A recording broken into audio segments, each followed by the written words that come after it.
Amplificadores chineses do tamanho da palma da mão por 99 euros afirmam com confiança: nosso som não é pior que o de equipamentos high-end. No meu canal, Premium Riff, já afirmamos repetidamente que amplificadores chineses de baixo custo baseados no chip TPA3255 estão simplesmente destruindo a indústria high-end com a qualidade do som que oferecem.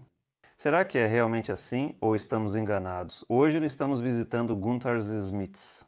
Gunthars projeta profissionalmente amplificadores classe D, os monta e os envia por todo o mundo a partir de seu site tcrastrs.com.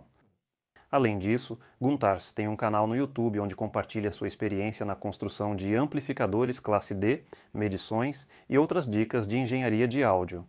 Portanto, o tema da discussão de hoje é: será que um amplificador classe D de baixo custo, baseado no TPA3255, pode superar equipamentos high-end?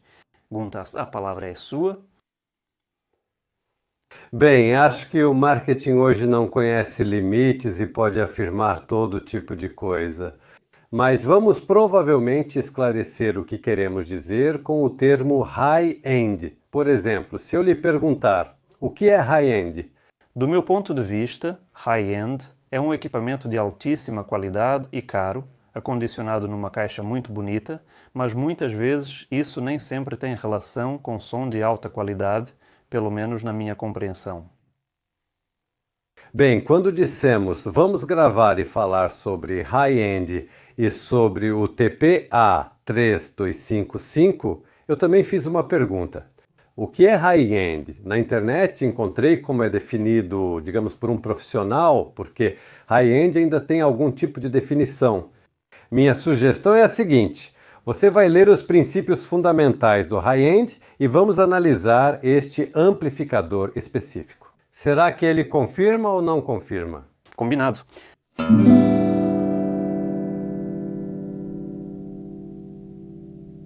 Equipamentos de áudio high-end são dispositivos de classe premium projetados para alcançar a mais alta qualidade sonora possível, com atenção especial às soluções de engenharia, aos materiais e às especificações técnicas. O objetivo principal é reproduzir o som tão próximo quanto possível da gravação original, com distorção e coloração mínimas. Então é isso. Palavra-chave: sem compromissos, bons componentes, os melhores. Uma boa caixa, tudo está meio que lá e aí começa a ser implantado. Vamos passar pelos pontos. Leia cada ponto e eu farei um breve comentário. Vamos analisar cada um e ver se corresponde ou não.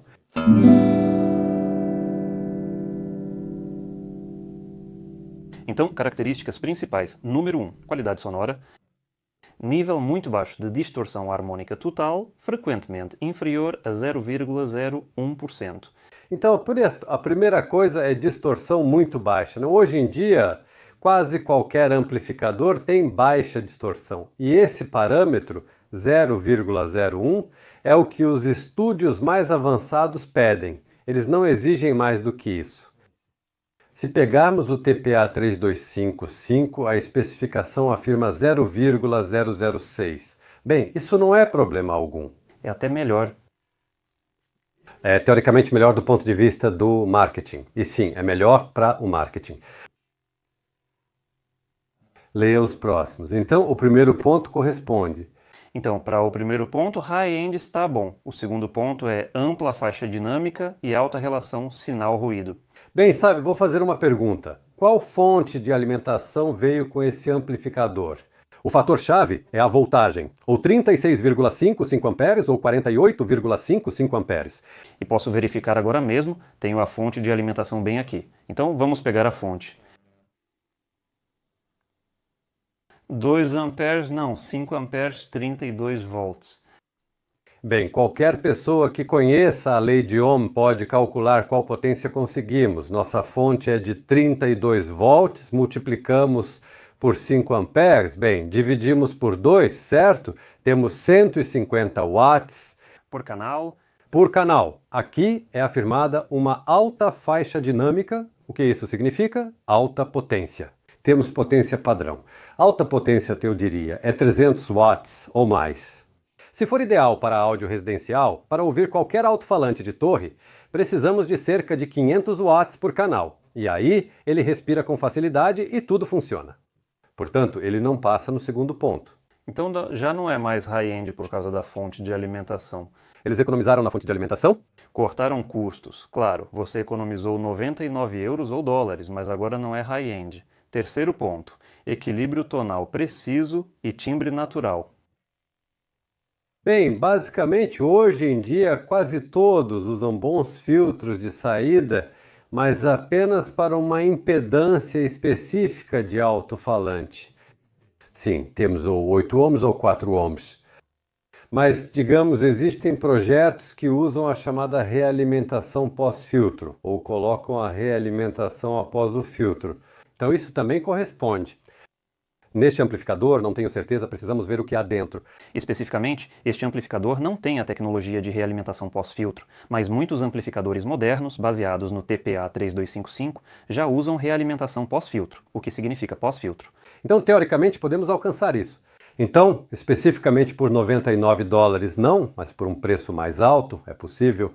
Por um preço mais alto, podemos obter bom equilíbrio tonal. O quarto ponto é localização clara das fontes sonoras e profundidade do palco sonoro. Como usa um único chip, um bom chip, um único processo litográfico e bons componentes auxiliares, não há problema.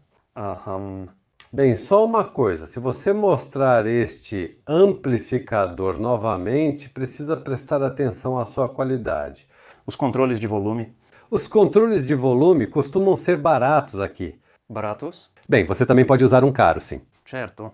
Com base na minha experiência, ouvindo amplificadores com TPA 3255, posso dizer que amplificadores que custam cerca de 200 dólares já criam um palco sonoro bastante sólido. E 3 ou 4 fontes sonoras aparentes. Então, basicamente, isso já é high-end, mas por 99 dólares, bem, ele não vai criar muita coisa. Esse ponto é atendido. Isso é seleção de componentes. Sim, certo.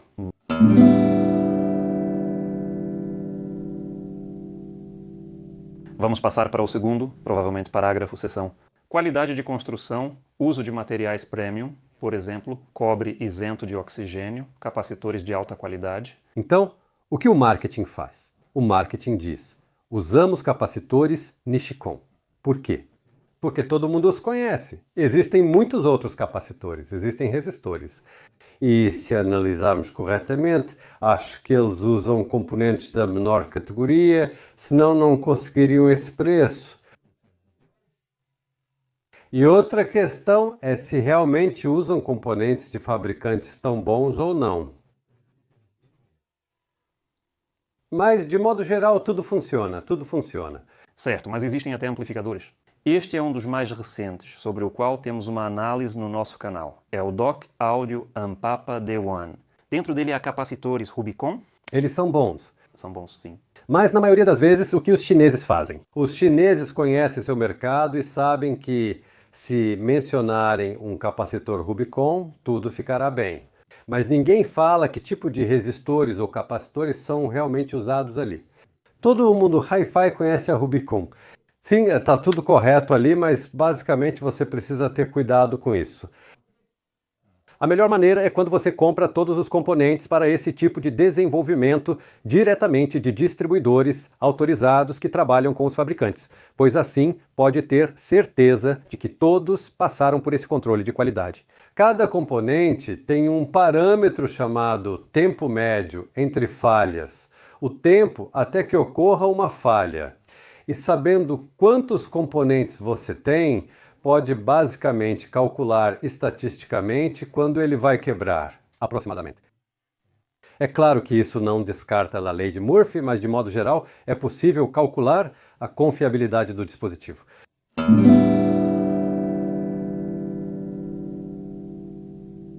Certo.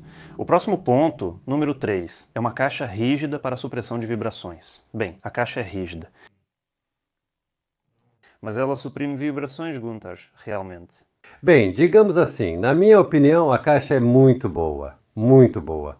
Sim, eu diria que é uma caixa high-end, sólida, potente, boa, bonita, anodizada de nível superior. A caixa é muito boa. Há um chip TPA3255 dentro, mas por $99 eles devem ter cortado custos em algum lugar. Certo, ok.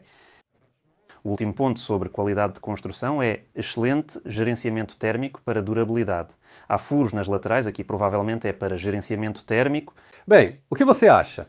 Na potência máxima, a potência máxima do TPA3255, se tudo estiver configurado corretamente, pode realmente entregar 250 watts por canal limpos. Bem, com essa fonte de alimentação, acho que não estamos correndo riscos. Não, mas se estamos falando de high-end, com isso não estamos correndo riscos. Mas não temos faixa dinâmica suficiente, não há potência. Então, já falhamos aí. Essa caixa está boa, mas se quiséssemos fazer high-end, precisaríamos de mais potência. Assim, em termos de projeto, esse tipo de construção não consegue produzir alta potência de forma alguma. Então já estou começando. Sem opções. Então, estou começando a concluir que, teoricamente, o TPA3255 colocado numa caixa de qualidade com bons componentes e uma fonte de alimentação potente basicamente dá um golpe no high-end.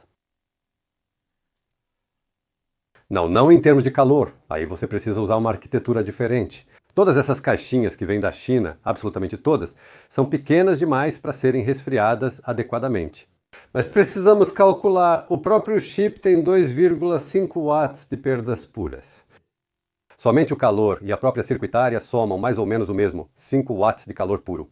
E aí você o instala, e esse calor não vai a lugar nenhum, só é resfriado passivamente pela caixa.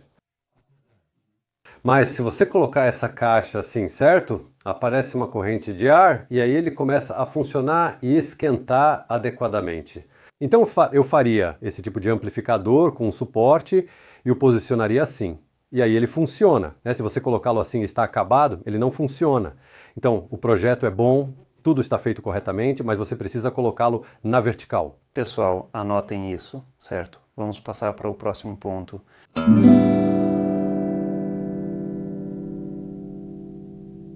Então, o terceiro parágrafo é a filosofia de projeto. Muitas vezes são usados componentes discretos, em vez de circuitos integrados para um controle melhor. Não sei o que são componentes discretos, mas por isso temos o Gunters. Bem, é isso.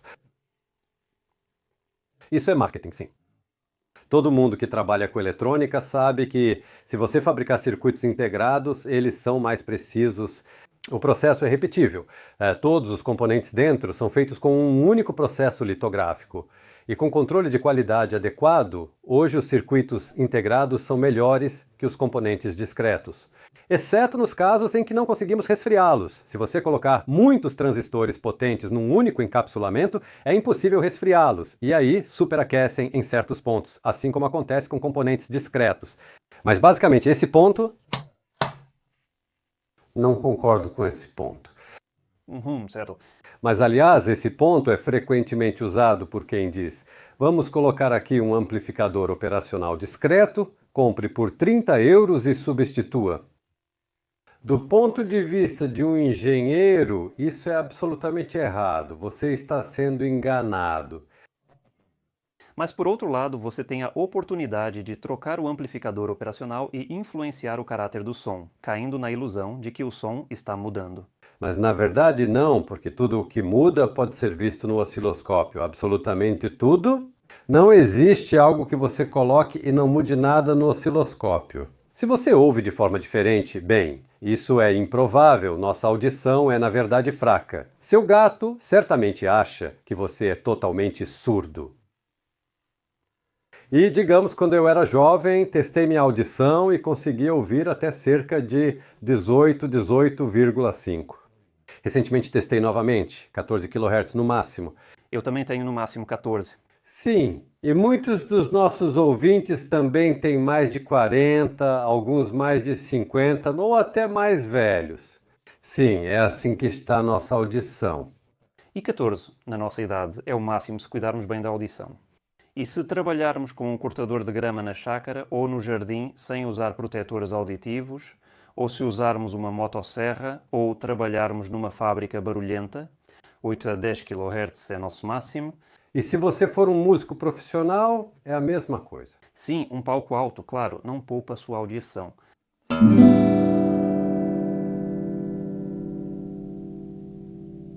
O próximo ponto é fontes de alimentação lineares ou circuitos chaveados avançados com ruído ultra baixo.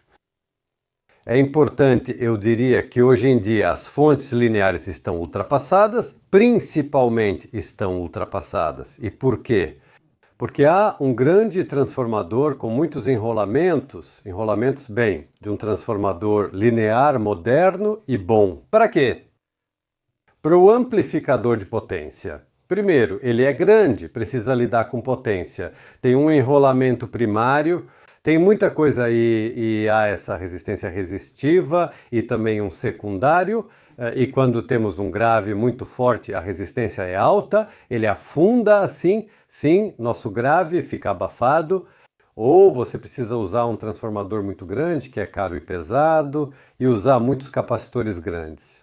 E basicamente isso era uma necessidade no passado, por causa da classe AB. Ela tinha altas perdas, então era preciso usar algo com baixas perdas. Um grande transformador tem uma eficiência de 96% a 98%, mesmo que seja maior, e assim por diante.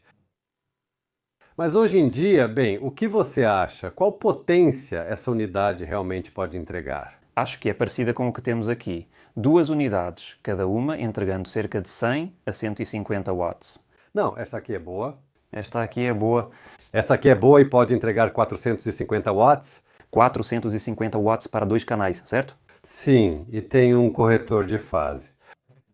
Sim, isso é necessário para fontes de alimentação potentes, para que usem toda esta energia corretamente da rede de 220 volts. E é do tipo ressonante, o que significa que altera a frequência e controla a tensão na saída. Ele sempre tem uma onda senoidal, já que a corrente ressonante no transformador também é senoidal, então tem baixo ruído. Essa é a melhor arquitetura para isso.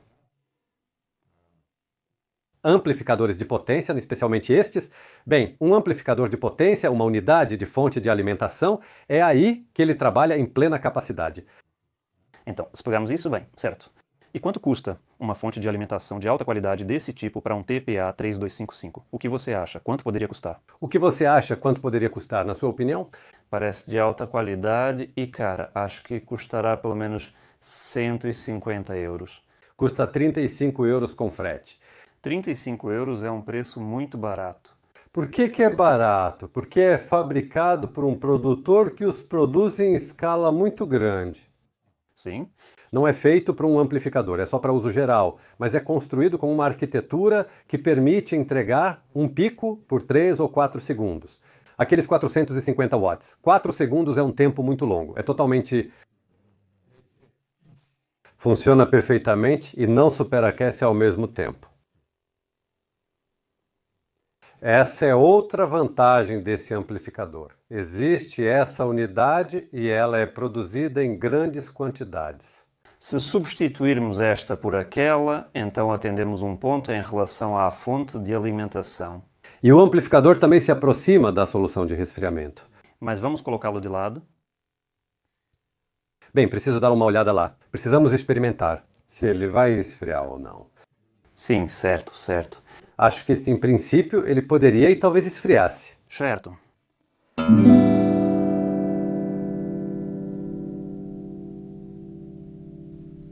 O próximo ponto é o comprimento mínimo do caminho do sinal na faixa de áudio. Basicamente concordo, especialmente considerando que os amplificadores estão chegando a um ponto em que, bem, torná-los melhores será muito difícil. Está completo. Então esse amplificador funcionará enquanto funcionar e você não precisa de mais nada. Mas no que diz respeito ao pré-amplificador, ao streamer e aos conversores digital analógico, eles estão constantemente mudando e melhorando. Novos chips estão ficando melhores. E quanto ao Bluetooth, está sempre evoluindo. Eu diria que essa é uma arquitetura muito adequada. Assim, temos um amplificador high-end muito simples, potente e de alta qualidade. Ele simplesmente fica ali enquanto mudamos e principalmente investimos no pré-amplificador e no streamer. Bem, há variações diferentes e também temos os alto-falantes. A fonte e os alto-falantes. A fonte, os alto-falantes, certo? Sim, certo, tudo bem.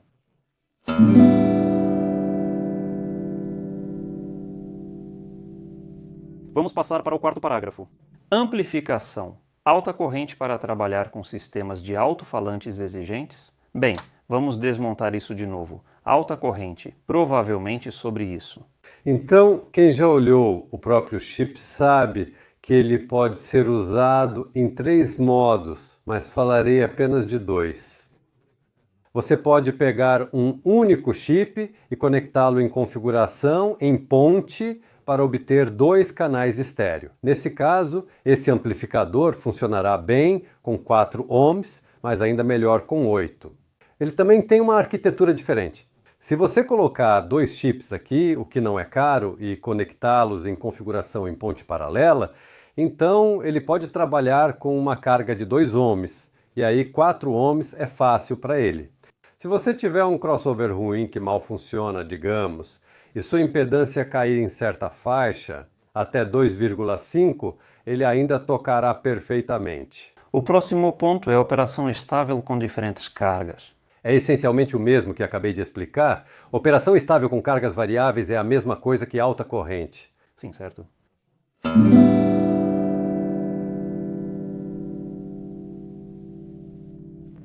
Circuitos classe A ou classe AB de qualidade são comumente usados.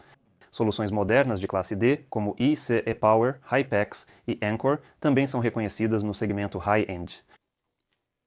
Bem, agora estamos chegando ao ponto em que, a classe A é como uma locomotiva a vapor, e eu nem sequer considero a classe A como um amplificador de verdade. Se entusiastas gostam disso, tudo bem, mas quando falamos sobre ter uma grande amplitude dinâmica, isso tem a ver com potência.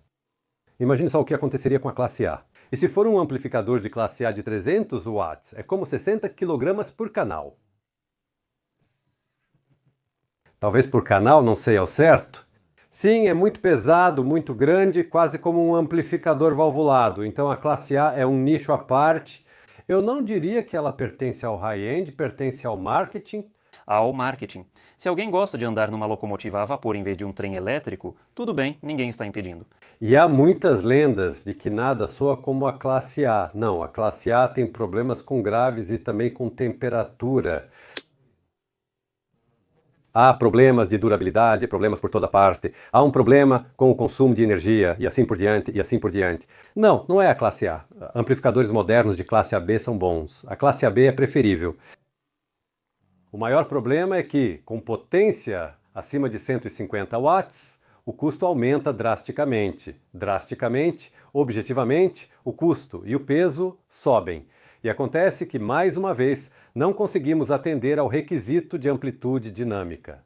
E agora, os amplificadores mais modernos são de classe D.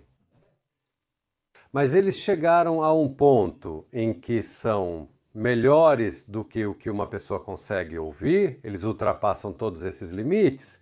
Pedidos? Eles funcionam muito bem com pulsos, fontes de alimentação, peso, tamanho, tudo está diminuindo. E acontece que no futuro, 90% dos amplificadores high-end serão de classe D. Sim, eles terão boa potência, bons componentes, bons filtros, bons chips, bons fabricantes, todos serão de classe D. Se não hoje, então amanhã, ou dentro de 5 a 7 anos, é isso.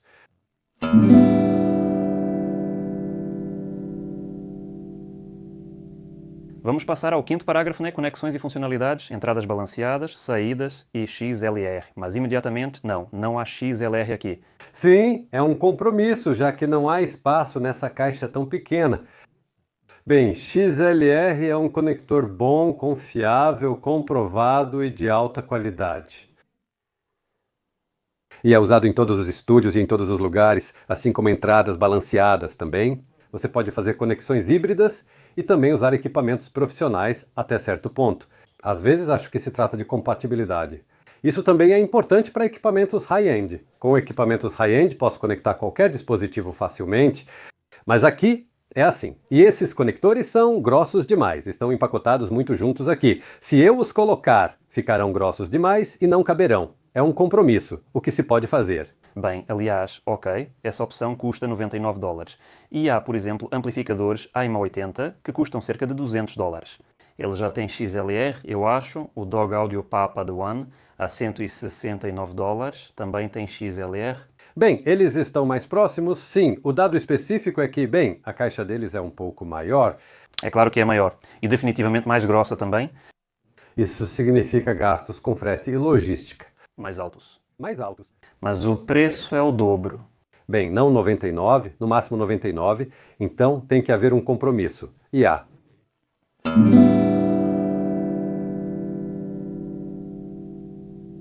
Às vezes um design modular com possibilidade de upgrade.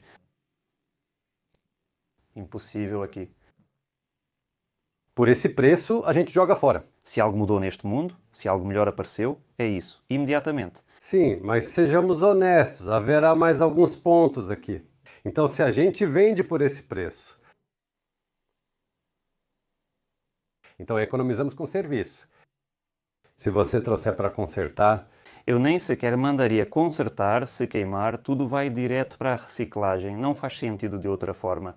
Mesmo que você compre, ele pode queimar no primeiro dia e você vai contabilizar como um experimento. E sim, você não vai se preocupar.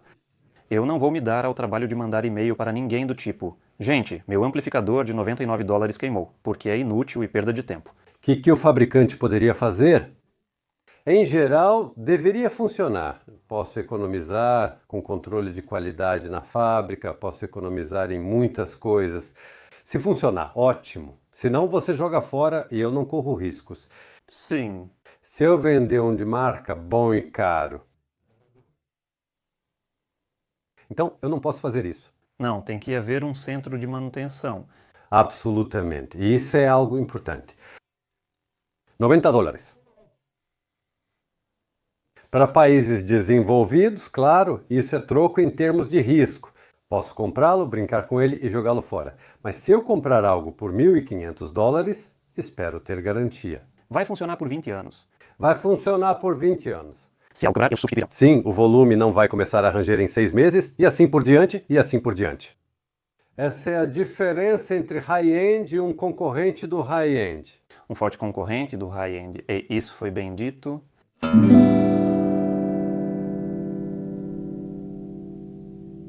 Certo. Bom, o sexto e último ponto é preço e exclusividade.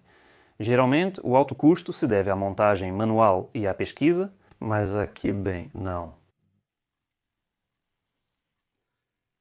Quando estamos buscando o melhor dos melhores, bem, o melhor dos melhores sempre será relativamente caro.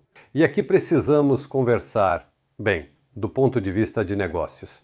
Se considerarmos todas as pessoas e todo o mercado, digamos, o high-end, olharemos para aqueles cuja renda anual é de cerca de $100.000 ou mais. Aqueles cuja renda anual é de 1 milhão estarão lá. Gente, eu preciso disso. Tragam-me 2 monoblocos de classe A, por favor, e eu os conectarei e aquecerei minha casa com eles. Não, ele dirá, tragam, quero ouvir música realmente boa, mas é só isso que preciso. Eles mostrarão e apresentarão várias opções a ele. Bem, então este aqui. Sim, é um negócio completamente diferente lá. Mas aquele que tem 100 mil lá, bem, 100 mil é um bom salário. É uma pessoa educada e inteligente. No Ocidente, nem todos. Sim, Essa pessoa escolherá por si mesma, observará, pelo menos tem juízo, também conversará e ainda espera um relacionamento, espera mesmo. O que você oferece a ela vai soar como se você fizesse as perguntas certas. Se eu quiser comprar, todos perguntarão: que tipo de sala você tem? Esse tipo e aquele tipo. Como você assiste? Bem, gosto de assistir a televisão à noite e às vezes ouvir ao mesmo tempo. Sim, um cenário. Quero, não sei, tomar uísque uma vez a cada 2 meses, mas quero que soe bem para mim, sim. arrebatador. Arrebatador, exatamente. A questão de saber se você precisa fazer uma reforma grande na sala ou não é importante porque dá para configurar e instalar tudo sem uma reforma grande, mas estamos escolhendo o equipamento certo. Sim, é? Certo. Então aqui ninguém conversa com você sobre high-end, você mesmo descobre. Está tremendo alguma coisa lá? Não, não está tremendo. São aqueles conectores de rosca, sim, está tudo certo ali. Bem, certo, é um bom exemplar, aliás, muito bom na minha opinião. Sim, tem um som bem agradável, muito bom por esse preço, por $99. Então, É um aparelhinho bom. Eles são frequentemente lançados em pequenos lotes ou por marcas boutique. É daí que vem o preço. Do que é feito o preço? É composto. Ou você tem um design bem lapidado, produzido em centenas de milhares de unidades, e então consegue um bom preço e um bom aparelho, ou é algo muito bonito, contudo cuidadosamente selecionado e assim por diante. Se for fabricado em pequenas quantidades, sempre será caro. Certo? Bom, achei isso muito interessante. Galera, então deixem seus comentários sobre o que acham do TPA3255 e como o TPA3255 está destruindo o high-end. E agora eu quero perguntar ao Gunters, que tipo de amplificadores ele fabrica?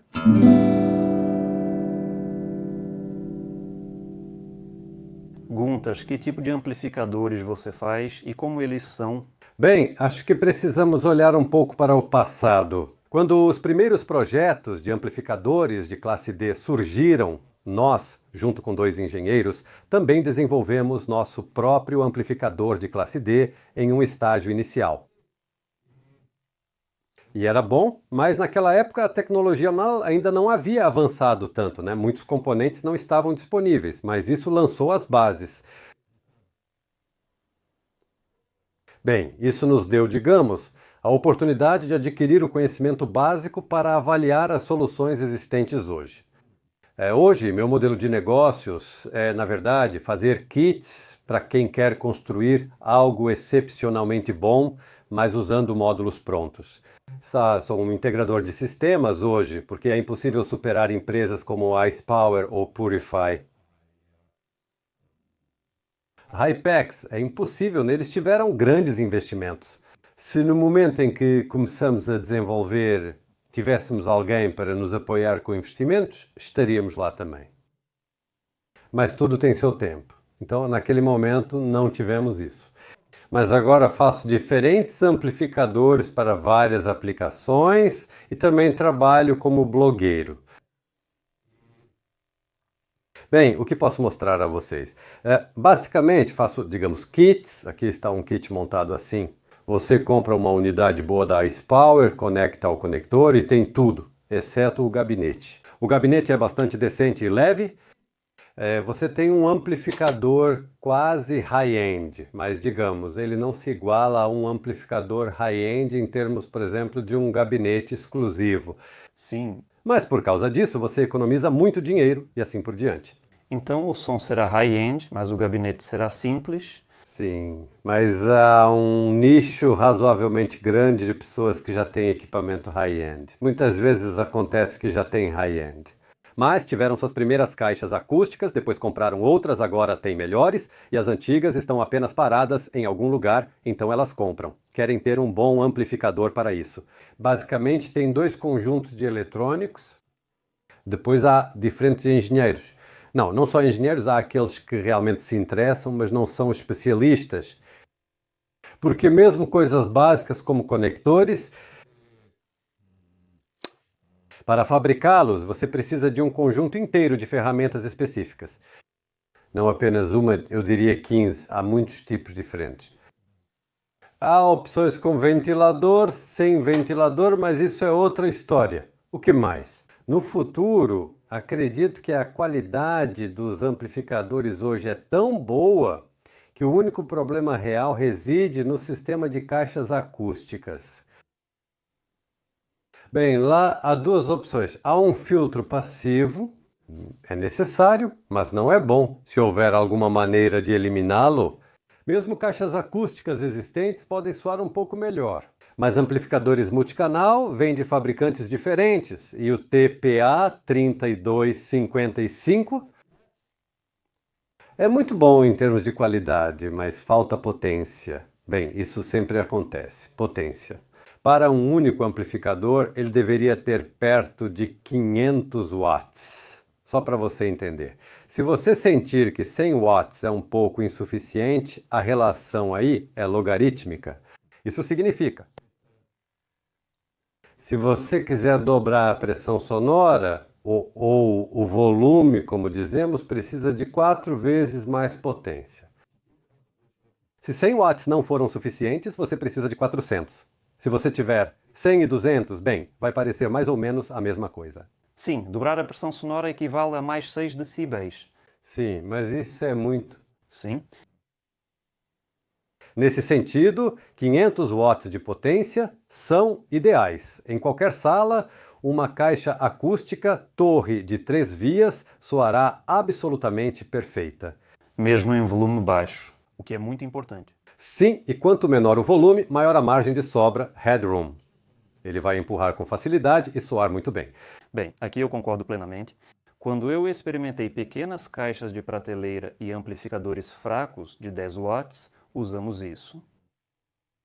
Parece que está tudo bem, parece que toca e dá para ouvir, mas você sempre quer girar o controle de volume até o segundo ou terceiro nível porque não consegue ouvir os graves nem os agudos. Nossos ouvidos não são perfeitos. Como o Gunters disse, ouvimos frequências graves muito mal em volumes baixos e também ouvimos frequências agudas muito mal em volumes baixos. E só começamos a ouvir normalmente quando a pressão sonora atinge 90 decibéis. Isso é bem alto. Neste exato momento, enquanto converso com Gunters, o nível de ruído aqui é de cerca de 70 decibéis. 60? 60? 70? Bem, há picos de até 70, digamos assim. Sim, algo assim. Então, imaginem só quanta potência um amplificador precisa para reproduzir todo esse volume, até 90 decibéis, com boa qualidade. É por isso que esse controle de volume deveria ser logarítmico. Caso contrário, quando giramos, o volume aumenta linearmente. Se você usar um controle linear, no início não há nada e de repente fica muito alto. Nós ouvimos de forma logarítmica. Logarítmica? Logarítmica, sim, e a pressão também é assim. As pessoas muitas vezes me dizem, tenho aqui uma caixa de 100 watts, vou colocar um amplificador de 400 watts nela, tudo vai queimar. A diferença é que esse parâmetro chamado 100 watts é root mean square, é um parâmetro térmico. E a diferença entre uma onda senoidal e um sinal de áudio normal tem um fator de crista de 8. Isso em termos de temperatura. Então, meus 100 watts podem suportar continuamente 800 watts. Sim, vai distorcer, mas não vai queimar em nenhuma circunstância. 400 watts é o mínimo absoluto. E com esses 400 watts, por isso eu digo que o TPA 3255 não serve para high-end. E se ligarmos dois em modo ponto paralelo? Há caixas acústicas que têm duas bobinas. É aí que entra o high-end.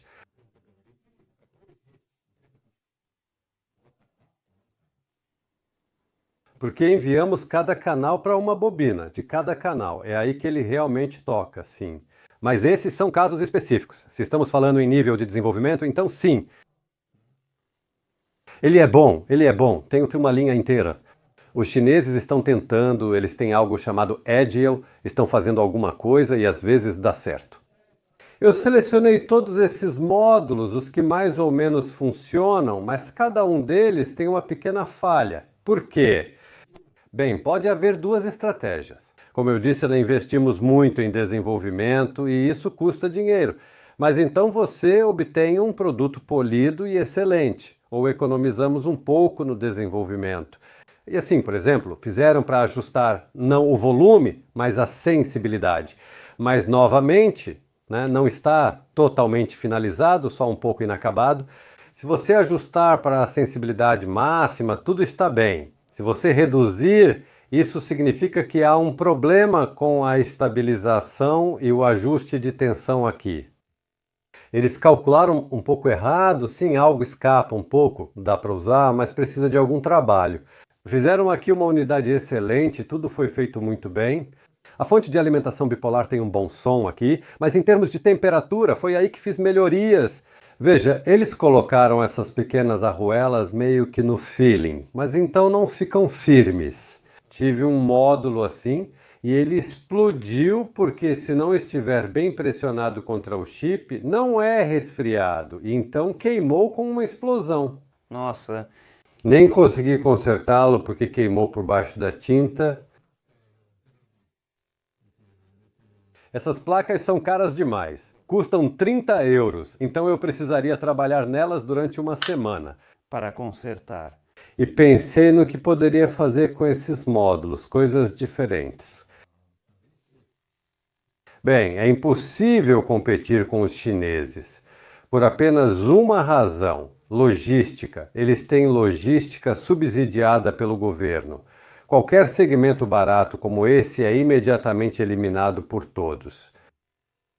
E tive a ideia de vendê-los como liquidação de estoque para aqueles que são basicamente protótipos. Vou vender uma caixa com um módulo bom e testado, caso alguém queira.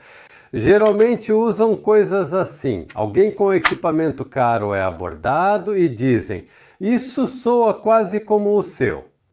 Se você colocar uma boa fonte de alimentação e ela entregar 2 vezes 250, isso são 2 vezes 250, honestamente.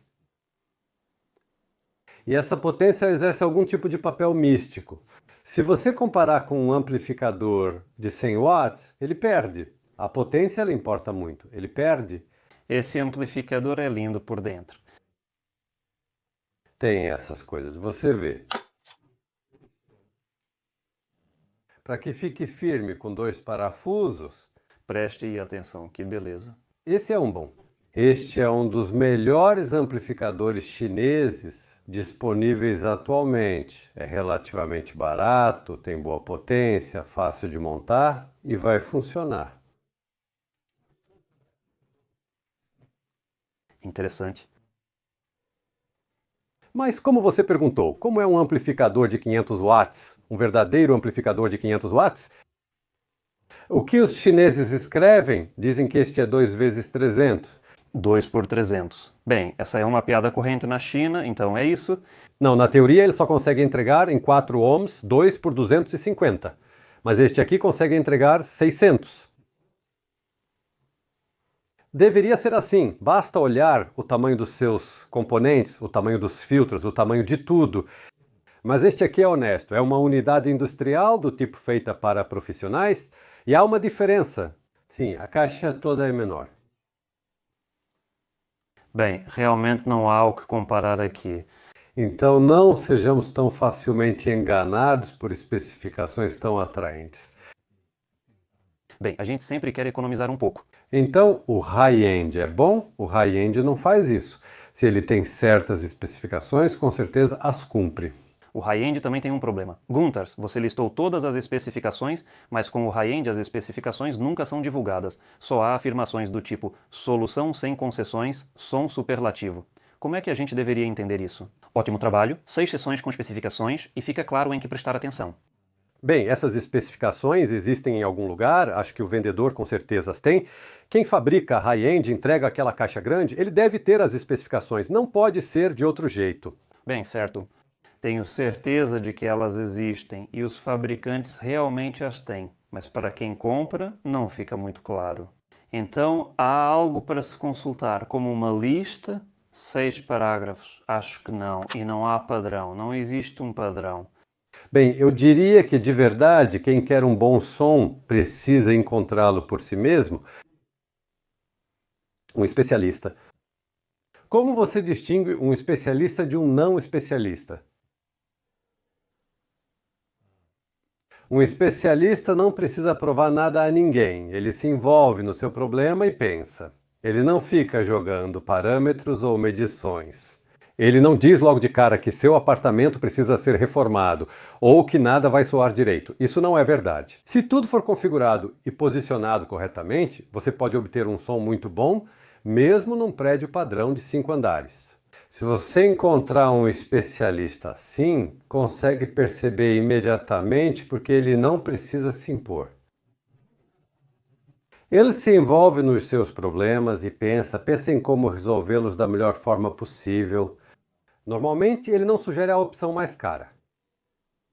Ele propõe um certo compromisso ideal. Uma solução ideal? Ele não fala mal de outros que produziram algo. Nem, sei lá, diz que alguma empresa é só uma palavra ruim. Ele nunca diz coisas assim, porque antes de tudo não é verdade. E hoje posso dizer que equipamentos musicais, equipamentos de som, são bons para todos. Se você observar com atenção, tem um canal em que acompanho Erin Saundel, que fala especialmente sobre diferentes sistemas acústicos. Ele comprou um sistema de medição muito caro. Sim, ele tem um sistema de medição muito caro, mas se você fizer uma medição média assim, honestamente, toda marca e fabricante respeitável tem diferentes categorias e colunas. Você poderia dizer que eles soam iguais. Sim, talvez um pouquinho aqui, um pouquinho ali, sim.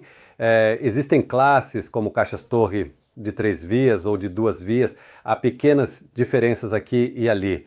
Há esse tipo de Twitter, aquele tipo de Twitter, algo diferente, mas no geral, realmente não há soluções ruins. Concordo com isso. A maioria dos equipamentos modernos, Hi-Fi, amplificadores, conversores DAC, sistemas ópticos, fones de ouvido, soa bem. A questão é, qual desses sons combina mais com o seu gosto? Alguém me perguntou certa vez, que equipamento devo escolher? Preciso de algo high-end? Ou qual caixa acústica devo comprar? Eu diria, você deve escolher uma caixa que toque alguma essência primitiva dentro de você. E se, ao ouvir música, houver um grave agradável, redondo, potente o suficiente, limpo e assim por diante. Quando você sentir a energia fluindo para dentro de você, tudo estará certo. E não dê ouvidos a quem diz que elas estão muito perto da parede ou um pouco mais longe da parede. Se naquele lugar essa essência interna for tocada por você, você tem a acústica certa. Se alguém disser que é a música errada, esqueça. O mais importante é que você goste. Isso é o mais importante. Sim, não só que você goste, mas que ela toque você. Que ela agarre mesmo, sim, que ela agarre você. Bem, então galera, muito obrigado ao Gunters por essa conversa tão interessante sobre amplificadores e sobre os parâmetros nos quais você precisa prestar atenção ao escolher um amplificador. Obrigado. Vou colocar um link com esses parâmetros na descrição para vocês. Então é isso por enquanto. Venham nos visitar em Riga e que a força do som certo para você esteja com vocês. Obrigado, Gunters. Obrigado.